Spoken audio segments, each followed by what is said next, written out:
정치권 동향을 대기자의 시선으로 짚어보는 기자 대기자 시간입니다. 오늘도 성완용 한겨레 신문 선임 기자, 최병묵 전 TV조선 해설위원 두 분과 함께하겠습니다. 어서 오십시오. 반갑습니다. 안녕하세요. 오늘 성 기자님께서 발제해 오셨죠? 예, 지금 양당이 경선에 돌입했죠. 네. 그래서 국민의힘 쪽에서는 흥행이 잘 안 돼서 좀 어떻게든 붐업을 해보려고 노력하는 것 같고요. 민주당 쪽에서도 이재명 전 대표를 중심으로 좀 중도층을 어떻게 공략할 것인가 이런 고민들을 하는 것 같습니다. 뭐 이런 현안 갖고 토론해 보면 될 것 같습니다. 네. 국민의힘 1차 경선 진출자가 8명으로 좁혀졌습니다. 1차 이제 컷오프가 다음 주 이제 그 22일이죠. 네. 22일에 이제 4명으로 이제 우선 압축하게 되는데 4명의 후보자 누가 일단 선출될지 먼저 좀 이야기를 나눠보도록 하겠습니다. 주말에 이제 첫 번째 후보 토론회가 있다고 하는데 현재까지 그 많은 분들 얘기로는 뭐 그 후보자 3명에 대한 이야기는 좀 비슷하게 나오는 것 같습니다. 그렇죠. 3명은 이제 어느 정도, 네. 어느 정도 확정된 것 아니냐, 뭐 이렇게 얘기가 나오고 있죠. 네. 뭐 그 3명이라는 게 아시다시피 김문수 전 장관, 홍준표 전 시장, 네. 그다음에 한동훈 전 대표. 네. 그러면 이제 네 번째가 누구냐 이거거든요. 예. 그건 좀 엇갈리고는 있는데요. 저는 이게 100% 국민 여론조사로 하거든요. 네. 그러니까 역시 민심에서 앞서는 후보가 조금 유리하지 않을까. 네. 이렇게 생각이 듭니다. 왜냐하면 여기는 당심이 반영이 안 되기 때문에. 그렇죠. 네. 그렇게 되면 아마도 안철수 의원이 네. 나경원 의원보다는 조금 앞서지 않을까. 물론 앞으로 뭐 변수가 있습니다만. 네. 저는 개인적으로 그렇게 전망합니다. 그러면 김문수, 홍준표, 한동훈, 안철수 후보 되지 마지막 않을까. 네 번째 자리를 안철수 후보가 막차로 들어설 것 같다. 어떻게 보십니까? 근데 일단 호칭 자체를 이제 경선 후보로 등록을 했으니까 네. 뭐 전 시장, 전 대표 이렇게 하는 것보다 그냥 후보라고 저는 네네. 그렇게 호칭을 하겠습니다. 일단 김문수 후보는 어쨌든 친윤석열 성향의 지지를 여전히 많이 받고 있고요. 또 홍준표 후보는 최근 여론조사에서 상승세를 좀 타고 있습니다. 네. 그래서 그전에 이제 김문수 후보가 1등이었는데 홍준표 후보가 1등으로 올라설 수도 있다. 이런 관측들이 나오고 있습니다. 굉장히 중요한 포인트고요. 네. 그다음에 이제 한동훈 후보는 오세훈, 유승민 두 분이 포기하는 바람에 그 반사이익을 좀 보는 것 같습니다. 그래서 최소한 확실한 3위 정도는 확보한 것 같고요. 네. 혹시 잘하면 한 2위까지도 치고 올라갈 수 있는 것 아니냐 이런 관측들을 합니다. 네네. 이 4위는 잘 모르겠어요. 저는 이제 나경원 후보하고 안철수 후보인데 이게 그 여론조사를 할 때 민주당 지지층은 빼는 것 아닌가요? 그렇게 되면 나경원 후보가 안철수 후보를 이길 수도 있는 것 아닌가. 뭐 조심스럽지만 그런 관측이 있습니다. 그래서 저는 안철수보다는 나경원 후보가 4등을 하는 것 아닌가 이렇게 전망을 하는 편입니다. 뭐 역선택 방지 조항이 이번에 들어갑니다. 되는 거. 예. 그래 그 이유 때문에 성 의원님은 안철수 후보보다는 나경원 후보가 좀 유리할 것 같다. 예, 그럴 것 같습니다만 뭐 사실은 뭐 4등을 누가 하느냐 가지고 뭐 크게 그렇게 뭐 배팅을 1차 컷오프는 어차피 뭐 통과를 해야 되니까요. 그렇습니다. 네, 알겠습니다. 경선이 이제 본격화하면서 국민의힘에서는 윤석열 전 대통령과 거리 두기를 해야 한다는 이제 목소리가 나오고 있습니다. 중도층 외연 확장 때문인데 그렇다고 또 지지층을 외면할 수도 없고 또 이탈할 수 있다 이런 이제 단절하기도 좀 어려운 이제 고심하는 지점이 분명히 있는 것 같습니다. 좀 어떤 결단을 국민의힘이 내리는 게 지혜롭습니까? 사실은 윤석열 전 대통령 측이 뭐 탈당을 한다든가 아니면 뭐 침묵을 한다든가 이런 쪽으로 그 방향을 잡는 게 국민의힘으로서는 부담을 더는 거죠. 네. 근데 지금 윤 전 대통령 측에서는 어떤 입장도 내놓고 있지 않습니다. 오히려 윤 전 대통령의 그 왜 변호인단 뭐 이쪽에서 뭐 신당 창당 얘기가 나오고 있고 뭐 이렇습니다. 네. 그렇게 되면 거기에 윤 전 대통령이 참여는 물론 안 하겠지만 어쨌든 이미지상은 그 뭔가 윤 전 대통령이 아직 미련을 버리지 못했구나 뭐 이런 인상을 줄 가능성이 있어서 역시 또 부담이 되죠. 네네. 그런데 아마 국민의힘의 경선 후보들은 그 특별히 윤 전 대통령에 대한 언급 없이 뭐 또 뭐 선긋기 뭐 이런 것도 또 굳이 안 하고 네. 아마 이런 상태에서 경선을 치르려고 하지 않을까 네. 저는 그렇게 예상하고 있습니다. 나경원 후보조차도 윤 전 대통령을 언급하지 말아야 된다 이렇게 이제 그런 분위기인 이상 국민의힘 전체적인 분위기가 좀 그 윤 전 대통령과 거리두기 하는 모습인 것 같네요. 그렇습니다. 뭐 비판을 하기는 어려울 거예요. 어쨌든 국민의힘 후보로 대통령까지 당선됐던 사람이기 때문에 이별을 할 때도 이제 약간 예의 같은 게 필요하겠죠. 그래서 공격을 하진 않겠지만 지금 저희가 말씀하신 대로 언급을 하지 않는 선에서 거리두기를 할 가능성이 있습니다. 이게 신당 창당 움직임, 뭐 윤석열 전 대통령 본인이 하는 건 아니지만 아마 그런 것도 있고요. 최근에 그 관저에서 사저로 옮기면서 발언이 좀 약간 너무 안 좋아요. 뭐 다 이기고 돌아왔다 이런 얘기를 했고, 네. 뭐 5년을 하나 3년을 하나 뭐 마찬가지다 이런 얘기. 그래서 아니 이 전직 대통령으로서 뭐 말을 어떻게 이렇게까지 하나. 그 전에 그 2022년에 윤석열 후보를 찍었던 분들이 더 다수인데 그분들은 좀 오히려 약간 부끄럽게 하는 것 아닌가. 네. 그래서 이제 국민의힘 경선 후보들도 좀 부담을 좀 많이 느끼게 된 것 같습니다. 뭐 어쨌든 뭐 결별을 어쨌든 하긴 해야 돼요. 끝까지 끌어안고 같이 죽을 수는 없는 겁니다. 그래서 일단은 언급을 안 하는 수준. 또 나중에 필요하면 토론 과정에서 아마 질문들을 하게 될 겁니다. 패널들이. 그럴 때 이제 좀 더 확실하게 정리를 해 나가는 쪽으로 이렇게 가지 않을까 이렇게 예상이 됩니다. 네, 오늘 민주당 이재명 대선 경선 후보가 충청을 행정과 과학 수도로 만들겠다고 밝혔습니다. 이제 김경수, 김동연 후보에 이어서 이재명 후보, 이제 3명의 민주당 후보 모두 대통령 집무실과 국회의사당을 세종으로 이전하겠다고 강조했습니다. 그 민주당이 이제 중원 공략에 나선 상황인데 충청도의 표심 어떻게 좀 움직일까요? 어떻습니까? 글쎄 이게 그 사실은 세종시로 이제 수도를 이전하겠다. 그때는 뭐 세종시라는 이름도 없었을 때거든요. 네. 그게 2002년입니다. 노무현 대통령 시절. 20년이 넘었습니다. 네. 벌써.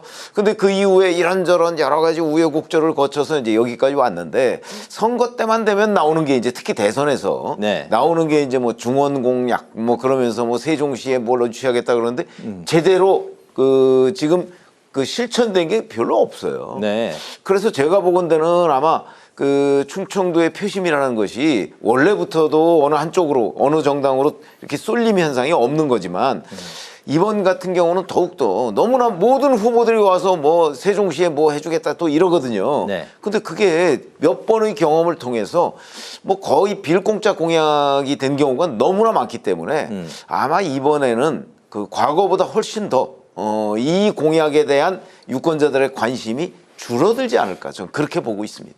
그렇다면은 실제 민주당의 어떤 후보가 이제 만약에 대통령이 되더라도 실제 세종시와 관련된 어떤 움직임은 없을 거라고 보시는 거예요? 아니 그게 아니고요. 네. 유권자들이 아니 너무 많이 그동안에 네, 공약들을 하고서 실천을 안 하니까 유권자들의 실망이 대단히 클 것이다 이런 것이죠. 네. 뭐 새로 차기 대통령이 되는 사람이 그 공약을 실천할지 안 할지는 두고 봐야 되지만 네. 아마 유권자들의 반응이 네. 약간 냉소적일 것이다 이렇게 예상을 하는 거죠. 네, 세종시 공약이 전체 유권자, 뭐 세종시 이제 그쪽 지역을 기반으로 된 그 유권자들은 제외가 되겠습니다만 나머지 유권자들에게는 그렇게 이제 큰 득표율은 없을 것 같다. 근데 이게요, 꼭 충청 표심 잡기 차원에서만 볼 문제는 아닙니다. 이게 네. 사실은 이 수도권 집중을 좀 완화를 해야 되고요. 지금 뭐 지방은 거의 소멸 위기에 처했다. 이제 거기에 대한 대책을 세워야 됩니다. 그래서 서울에 이제 돈과 권력과 모든 게 다 몰려 있으니 행정 기능이라도 좀 옮기는 게 좋지 않겠나. 이게 노무현 전 대통령의 생각이었고요. 지금도 그 아이디어는 굉장히 그 유효하다 이렇게 생각을 합니다. 네. 그래서 정치인들이 대선 공약으로 지금 내세우고 있기 때문에 이제 지켜야 될 것 같고요. 실천이 더 중요합니다. 네. 물론 공론화 과정을 거쳐야 돼요. 또 국회에서 입법을 해서 행정수도를 이전한다고 해도 헌법재판소에서 어떻게 결정을 할지 그전처럼 이제 이건 관수범법상 안 된다 이제 이렇게 할지 아니면 판례 변경을 해줄지 이런 거 알 수가 없고요. 만약에 헌법재판소에서 판례 변경을 안 해주면 헌법을 개정할 때 대한민국의 수도는 법률로 정한다 이렇게 한 줄을 넣으면 됩니다. 네. 그렇게 하고 이제 여야 합의로 국회에서 법을 만들어서 행정수도를 이전을 하면 되는 거죠. 그래서 어쨌든 이번에는 표심이 문제가 아니고요. 네. 우리나라 어떤 전국 균형 발전 뭐 이라든가 지방 소멸 방지 또 수도권 집중 완화 이런 걸 위해서도 네. 대통령이 누가 되든 간에 여야 합의로 좀 이렇게 분산 정책을 꼭 실천을 해줬으면 좋겠다 이렇게 생각을 합니다. 알겠습니다. 헌재가 한덕수 대행의 헌법재판관 후보자 지명 효력을 이제 정지하자 정치권 반응이 엇갈렸습니다. 민주당이 당연한 결과다라면서 이제 지명을 철회하라고 이제 밝혔고 반면에 국민의힘은 위험한 선례를 남겼다고 비판을 했습니다. 어제 헌재 결정 좀 어떻게 지켜보셨을지 때마침 그 문영배 이미선 재판관의 임기가 내일 이제 끝나기 때문에 7명으로 되느냐 아니면 이제 9명으로 되느냐 이제 그 분기점에 있는 상황인 것 같은데요. 예, 성 의원님 말씀부터 들어볼까요? 예, 일단 6월 3일 대통령 선거 전에 한덕수 대행이 헌법재판관 2명 임명하는 거 현실적으로 좀 어렵게 된 것 같습니다. 네. 이게 이른바 그 본안 소송이라고 할까요? 그 권한쟁의 심판이나 헌법소원 결정이 최종적으로 언제 나올지 현재로서는 좀 알 수가 없거든요. 시간이 네. 좀 걸릴 겁니다. 그래서 이번 결정을 어쨌든 헌법재판관 9명이 전원일치로 일단 가처분을 받아들였기 때문에 최종적으로 이 본안 소송 결과가 어떻게 내려지는지 좀 지켜봐야 될 것 같습니다. 어쨌든 이게 사실은 약간 예상이 됐던 거예요. 헌법학자들은 이 헌법기관 구성 권한은 권한대행이 행사하는 게 좀 그거는 아니다 이렇게 책에다가 교과서에 많이 써놨습니다. 저도 네. 이제 전에 서울대 총장에 있던 성락인 교수가 헌법학에다가 이렇게 썼던 그 대목을 찾아보니까 그렇게 아주 명확하게 써놨더라고요. 그래서 이번에 헌법재판소 결정도 아마 그런 것에 따른 것 같고요. 아무튼 중요한 건 일단 6월 3일 이후로 네. 대선 이후로 넘어간 게 현실적인 뭐 어떤 결론이기 때문에 네. 뭐 이건 뭐 여야가 지금 여야란 말 쓰면 안 되죠. 어쨌든 민주당하고 국민의힘에서 뭐 어느 쪽이 뭐 이겼다 뭐 이렇게 정치적으로 공방할 문제는 아닌 것 같고요. 헌법재판소의 최종 결정을 기다려 봐야 한다. 이렇게 보고 있습니다. 네. 헌법재판소의 최종 결정은 아무래도 이제 대선 이후가 되지 않겠냐. 네. 뭐 그렇게 될 가능성이 높죠. 네. 그러나 이제 헌법재판소법 6조에 보면요. 네. 사실 임기 만료 전에 헌법재판관을 임명해야 된다. 이런 조항이 있습니다. 네. 그렇기 때문에 사실은 헌법재판관 임기 지금 문영배 이미선 재판관이 내일이 임기 만료잖아요. 그러니까 네. 벌써 임명했어야 되는 거예요. 그래서 그에 따라서 이제 대통령 권한대행이 더군다나 대통령이 직무정지 상태도 아니고 고리된 상태거든요. 네. 이 상황에서 그 이제 지명을 했는데 그게 이제 일단은 가처분을 인용함으로써 이제 효력이 정지가 되는 상태잖아요. 이게 앞으로 유사 사례가 있을 수 있습니다. 자, 대통령 권한대행이 대통령의 권한을 대행하지 못하느냐 과연. 이런 문제는 굉장히 중요한 관점이 되고 앞으로 이게 자칫 잘못하면 헌법기관이 장기간 그 어떤 공전하는 사태를 빚을 수도 있거든요. 네. 저는 이번에 그래서 이 문제를 이제 헌재에서 결정을 할 때 대통령 권한대행의 권한의 범위 이런 부분을 아주 확실하게 좀 정리를 해줘서 차제에 이런 논란이 다시 벌어지지 않도록 했으면 좋겠다.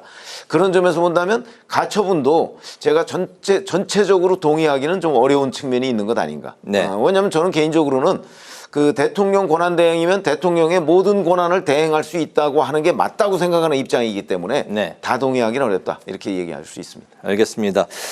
출마설에 최근까지 이제 침묵하고 있는 한덕수 대행이 이제 광폭 행보를 보이고 있는데요. 이제 광주와 울산을 방문했고 이제 한 착한 식당을 방문해서는 식당 주인과 또 이제 포옹하는 한덕수 총리 아주 이례적인 장면까지 이제 봤는데 이제 광주와 울산이 또 영호남이다라는 지역 특성까지 이제 감안을 하면 이게 이제 사실상의 대권 행보 아니냐는 분석도 나오고 있습니다. 지금 어떻게 보고 계십니까? 글쎄요, 뭐 권한대행으로서 또 민생 현장을 챙겨야 되고요. 미국하고 뭐 이런 것 때문에 국내 산업 분야 중에 어려운 데를 가서 좀 살펴보기도 하고 격려도 하고 뭐 이게 크게 이상해 보이지 않고요. 네.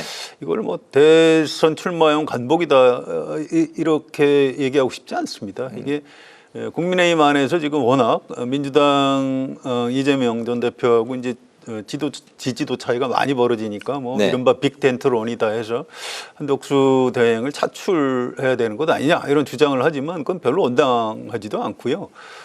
또 최근에 나오고 있는 여론조사를 보면 한덕수 대행은 그냥 이 국정에 전념해달라 이런 여론이 압도적입니다. 네. 그래서 민심도 대선 후보 차출론에 동의하지 않는 것 같고요. 결과적으로 한덕수 대행이 출마를 안 할 걸로 전 전망을 합니다. 네, 한덕수 대행이 결국에는 종국에는 출마하지 않을 것이다. 여하튼 뭐 출마를 할지 안 할지 뭐 저도 그 정확하게 예측하기는 어려울 것으로 보이는데 네. 다만 한 대행이 그동안 해온 여러 가지 움직임 그거와 지금 이번에 그 움직임은 조금 다른 건 사실이에요. 네. 물론 그 대미 협상 관세 정쟁에 앞서서 대미 협상을 하는데 제일 중요한 분야가 자동차, 반도체, 조선 뭐 이런 거 아니겠어요. 네. 그러니까 이제 그 어제와 그저께 갔다 온 데가 자동차 조선업이에요. 그렇죠? 네. 그러니까 이제 반도체 공장만 한번 가면 아 이제 이건 대미 협상을 앞두고서 뭐 이런 그 좀 관계 그 업체의 의견을 듣는 거다 뭐 이렇게 얘기할 수도 있지만 네. 한대행이 과거 이렇게 열심히 또 뭐 그런 업체를 찾아다닌 적이 별로 없거든요. 네. 이렇기 때문에 이제 오해를 살 정도는 되는데 네. 그럼 지금 현재 각종 여론조사나 이런 걸 볼 때 그럼 한대행이 과연 출마할 수 있을까? 이거는 지금 누구도 장담할 수 없는 상황이에요. 네. 아마 본인도 확정은 안 했지만 좀 고민하고 있는 것 아닌가 싶은 생각도 들고요. 네.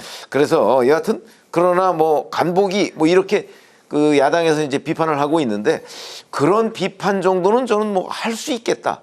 지금 움직임을 보면 네네. 이렇게 생각을 하는데 최종적으로 나올지 안 나올지는 저도 단정하기는 어렵다 이렇게 말씀을 드리겠습니다. 다음 주에 똑같은 질문 또 드리도록 하겠습니다. 그렇죠. 이게 일주일 이상 갈 수도 있습니다. 네, 알겠습니다. 마지막 이슈인데 이제 이재명 대선 경선 후보가 공수처를 강화하겠다고 밝히자 이제 갑론을박이 벌어졌고 오늘 이제 권성동 국민의힘 원내대표가 대규모 정치 보복을 위한 빌드업이다 이렇게 비판을 했습니다. 공수처 앞날 어떻게 보십니까? 지금 이제 민주당 같은 경우는 계속 이제 공수처 강화론을 펴고 있잖아요. 네. 아마 거기에서 이제 이번 내란 혐의에 대한 수사를 했다 또는 뭐 윤석열 전 대통령에 대한 구속영장을 뭐 청구했다 뭐 아마 이런 부분 때문에 뭐 좀 공감폭이 꽤 넓다 이렇게 생각하는지는 모르겠으나 네. 그러나 이제 공수처를 강화하거나 아니면 뭐 검찰의 수사권을 좀 일부 박탈하거나 뭐 다 그 뭐 정책적인 저는 선택이라고 보는데 문제는 어디에 있냐면 공수처의 수사력이에요. 네. 지금 현재 공수처가 가지고 있는 수사력으로 과연 우리나라에서 많은 그 수사 수요를 감당할 수가 있겠는가? 저는 감당할 수 없다고 보거든요. 뭐 제대로 된 수사를 한 게 거의 없는 거 아닙니까? 그런 상황이라면 공수처 강화론 뭐 이런 거 저런 거 다 좋은데 네. 그에 앞서서 수사력을 강화하는 것이 대단히 중요하다. 네. 그에 대한 대책이 같이 나와야 하지 않겠는가 이런 생각을 합니다. 네, 공수처의 수사력을 강화해야 하는 숙제가 있다. 근데 좀 이상한데요. 이게 민주당 의원들 특히 뭐 법사위원 중심으로 의견을 물어보면 검찰 개혁은 다 얘기를 합니다. 수사권, 기소권 분리해야 된다고. 네. 그런데 공수처 강화해야 된다고 얘기한 사람은 별로 없었어요. 그래서 이번에 이재명 후보가 공수처 강화 얘기를 하는 걸 보고 이게 당 안에서 얼마나 공감대가 모아진 건지 약간 의문입니다. 그래서 이 문제 긴밀하게 연결돼 있어요. 좀 두고 봐야 될 것 같고요. 이거 네. 공론화 과정을 거쳐야 될 겁니다. 공수처 강화에 대해서 제가 알기로는 뭐 민주당 의원들 중에서도 좀 반론이 있는 걸로 알고 있습니다. 뭐 어쨌든 그 권성동 원내대표가 이제 이게 정치 보복을 하기 위한 빌드업이다 이제 이렇게 얘기를 하는데 정치 보복은 이제 사람을 대상으로 하는 거고요. 네. 이 공수처 강화나 검찰 개혁 이거는 일종의 그 제도 개혁입니다. 이걸 갖고 정치 보복이다 이렇게 공격하는 거는 좀 온당치 않은 것 같고요. 네. 어차피 정권이 바뀌면은 제도 개혁, 제도 개선은 하는 거거든요. 이런 부분은 좀 그렇게 정치 공세를 할 필요는 없다 이렇게 생각을 합니다. 알겠습니다. 오늘 마무리로 두 분의 오늘의 한 줄 논평 듣겠습니다. 최 의원님부터 듣겠습니다. 지금 이제 뭐 민주당의 중원 공약 뭐 이런 얘기를 했는데 네. 사실은 이게 충청권은 이제 영남권이나 호남권하고 달리 어느 한쪽 정당으로 쏠림 현상이 없잖아요. 네. 이러다 보니까 늘 이 특히 대선 같은 경우는 이제 집중 공략 대상이 됩니다. 근데 제가 뭐 충청도 출신이라 그런지 모르겠는데 그러십니까? 그 네. 이상하게 와서들 공약만 하고 별로 실천들을 안 해요. 그래서 제가 오늘 한 줄 논평은 네. 충청권 정치 동래북이 아니다로 하겠습니다. 네. 성 의원님. 예, 그 윤석열 전 대통령 시기에 그 검찰이 우리 국민에게 실망스러운 모습을 너무 많이 보여줬습니다. 이 뭐 거의 윤석열 대통령의 통치기구로 전락한 것 아니냐 이런 비판을 받았고요. 야당 탄압에 너무 몰두했고 김건희 여사는 봐주고 뭐 이런 장면을 우리가 한 3년 정도 목격을 했기 때문에 이번에 네. 누가 대통령이 되든 이 검찰 개혁을 해야 된다 이런 민심이 압도적인 것 같습니다. 그래서 오늘 제 한 줄 논평 검찰 개혁 피할 수 없다라고 하겠습니다. 알겠습니다. 기자 대기자 이제 마치도록 하겠습니다. 지금까지 성완용 한겨레 신문 선임 기자, 최병묵 전 TV조선 해설위원 두 분과 함께 오늘의 전국 현안 살펴봤습니다. 말씀 잘 들었습니다. 고맙습니다.